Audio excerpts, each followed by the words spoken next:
গৌরব একত্তর অনুষ্ঠানে এসে এক সনাতনধর্মী বোন বলল, বাংলাদেশে তারা থাকার জন্য সহযোগিতা চাচ্ছে বর্তমান সরকার ডক্টর ইউনূসের কাছে।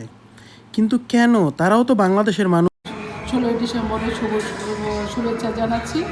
আমি বাংলাদেশের প্রতিটি নাগরিকের জন্য নিরাপত্তা চাই এবং আমাদের আওয়ামী লীগ সমমনা, আমাদের সনাতনী ধর্মের যারা আছেন, ইভেন আমাদের প্রত্যেকটি নাগরিকের এই গভর্নমেন্টের কাছে আমি তাদের নিরাপত্তা চাচ্ছি।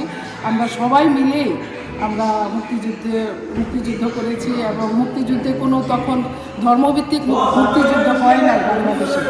71 সালে যখন মুক্তিযুদ্ধ হয়েছে তখন ধর্মভিত্তিক হয় নাই। এখন কেন ধর্মভিত্তিক বিচার হবে? আমরা জুলাইয়ের 5 তারিখের আগে পর্যন্ত আমরা সবাই একসাথে ছিলাম। আমার ফেসবুকে এই স্ট্যাটাসটাই আসছিল, তারপরে সেটা তারা আমাকে ডিলিট করতে বাধ্য করেছে। 6 থেকে কেন আমরা আলাদা হয়ে গেলাম? তখন কেন আমরা বিধর্মী হয়ে গেলাম? আমাদের কেন ভারত যেতে হবে? আমরা কোথাও যাব না, আমরা বাংলাদেশেই থাকবো, সবাই একসাথে মিলেমিশে থাকবো।